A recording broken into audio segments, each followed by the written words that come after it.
Ukrainian troops abandoned an American-made Humvee Jeep in southern Ukraine's Kherson Oblast in recent days, and Russian troops struck the mired vehicle, setting it on fire. Believe it or not, the loss of that Humvee is good news for advocates of a free Ukraine. Because of where the Humvee was when its occupants bailed out, the left bank of the Dnipro River. That there was a Ukrainian Humvee on the mostly Russian-held side of the Dnipro means the Ukrainians have succeeded in shuttling vehicles across the wide river into a shallow bridgehead that Kyiv's forces established in a series of daring raids starting late last month. One burning Humvee isn't the only evidence of heavier Ukrainian equipment crossing the Dnipro.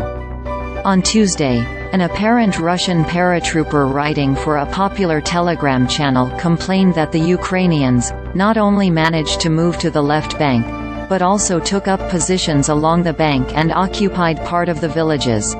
The Ukrainian military holds positions and also transports armored vehicles across the Dnipro, the apparent paratrooper added.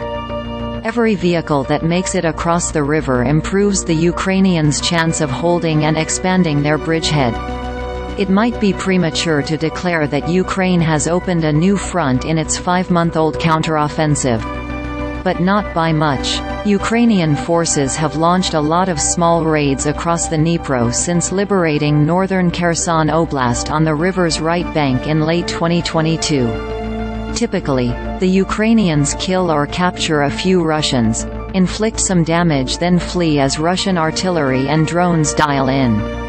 But the cross-river operation beginning on October 19 has been different.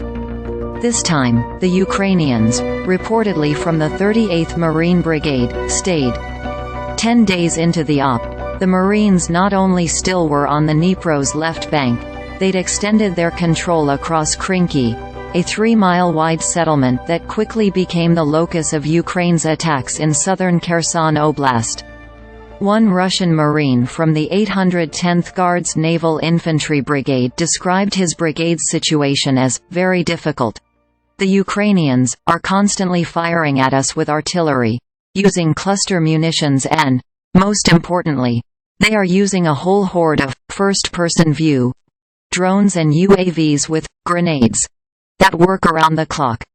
How the Ukrainians have sustained and expanded their Dnipro bridgehead is evident in photos, videos and social media posts from the front line. We can see small boats and amphibious landing vehicles. The Ukrainians presumably also have deployed pontoon bridges. Both Ukrainian and Russian sources have discussed Ukraine's advantage in aerial drones over this particular sector. First, Ukrainian forces jammed Russian drones.